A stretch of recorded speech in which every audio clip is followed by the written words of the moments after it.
nouveau coach, Tudor, il aime bien quand tout est carré, tout est sérieux, mais non, c'est pas un tyran.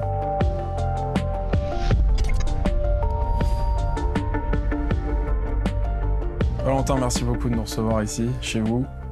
200e en Ligue 1, dimanche si tout va bien au stade Vélodrome. Est-ce que le gamin qui est arrivé à 7 ans à la Jaunelière pensait franchir ce cap un jour? Non, c'est beau, 200 matchs en Ligue 1. Très fier, bien évidemment, et puis j'espère atteindre d'autres barres, celles des 300, des 400, pourquoi pas. On vous a vu porter le brassard pendant la préparation, pendant une mi-temps. Évidemment, c'est une fierté. Est-ce que ce rôle peut en appeler d'autres pour vous? Oui, forcément, c'est une énorme fierté de porter ce brassard. Mon Dim est notre capitaine, bien évidemment. Je pense que ça s'est fait naturellement. Après, moi, je ne cherche pas ce brassard-là. Je suis content de l'avoir sur le bras, mais c'est pas une fin en soi. Pour moi, le plus important, c'est de montrer l'exemple au quotidien dans le travail et sur le terrain. Le projet de jeu a changé, clairement. Vous allez plus évoluer en transition de manière un petit peu plus verticale. Est-ce que c'est quelque chose qui vous convient, qui vous satisfait? La méthode est complètement opposée. Radicalement. On était sur un jeu de possession l'année dernière avec quelques séquences. Parfois, on nous reprochait d'être un peu trop statique, que c'était un peu ronflant. Et là, à l'inverse, voilà, ce sera vraiment du très rapide vers l'avant avec des transitions. Et voilà, on s'adapte. Et lui prône, pour qu'on comprenne, le fait de laisser un peu plus le ballon à l'adversaire, ce qui peut être assez difficile pour l'OM. Ouais, mais si on l'écoute bien, il dit pas qu'il veut pas avoir le ballon. Il dit qu'il veut aller vite vers l'avant et mettre des contre-pressing et presser avec une grosse intensité. Et quand on regarde ce que faisait son équipe, voilà, l'Hellas Vérone, avec tout le respect que j'ai pour cette équipe, elle faisait pas partie sur le papier du top 5, top 6 en Italie. Nous, on fait partie de ce top 3. Donc forcément, on a les joueurs pour jouer au ballon. Il faut juste qu'on arrive à trouver un équilibre.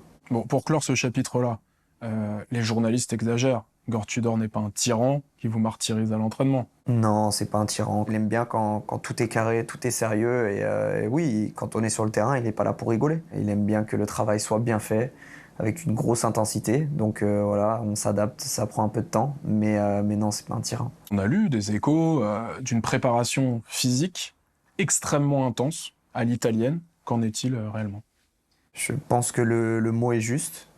Il y a beaucoup d'intensité dans les entraînements parce que pour lui, et comme pour beaucoup de gens d'ailleurs, c'est la vérité, on joue comme on s'entraîne, mais lui, vraiment, il insiste là-dessus, sur l'intensité pendant les séances, avec beaucoup de courses, beaucoup de jeux réduits, marquage individuel, donc oui, c'est dur.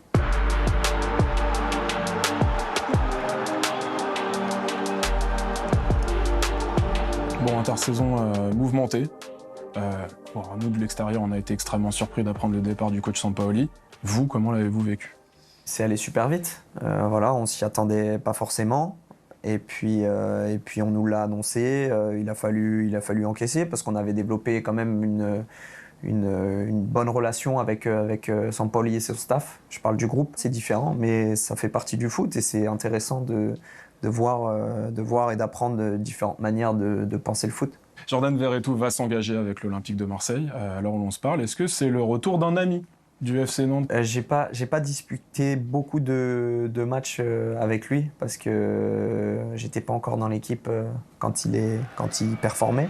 Mais oui, je m'entends très très bien avec Jordan et je suis très content qu'il arrive. Il va faire beaucoup de bien à l'équipe, je pense. Bon, vous le savez, Valentin, l'Olympique de Marseille a besoin de vendre des joueurs.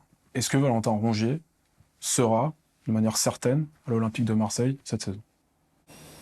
J'aime pas faire de la langue de bois, donc je peux pas vous dire que c'est sûr à 100%. Le président l'a dit et redit, chaque joueur est vendable. Il a besoin de vendre aussi pour équilibrer les finances du club, on le sait. Et puis s'il y a une offre qui satisfait le club pour n'importe quel joueur et que le joueur concerné lui aussi trouve son compte, il y a aucun départ impossible. Vous faites clairement partie, Valentin, vous le savez, des joueurs qui ont une valeur marchande. Ça peut être un peu déstabilisant pour vous? Non, c'est le foot. Franchement, c'est le foot. C'est pas déstabilisant parce qu'on le sait. Quand on est footballeur, on apprend ce métier, on l'apprend tous les jours. Mais on sait qu'on représente une valeur marchande et que le foot, c'est aussi du business. Donc voilà, moi je me prépare quoi qu'il arrive pour démarrer la saison et être performant. Et je ferai tout pour l'être, que ce soit à Marseille ou si jamais le club me dit bah voilà, on a reçu une belle offre, qu'on discute, moi je veux être prêt. Donc je travaille pour moi, mais en tout cas là j'ai la tête à Marseille à 200%. Magnifique. Merci. Merci beaucoup Valentin.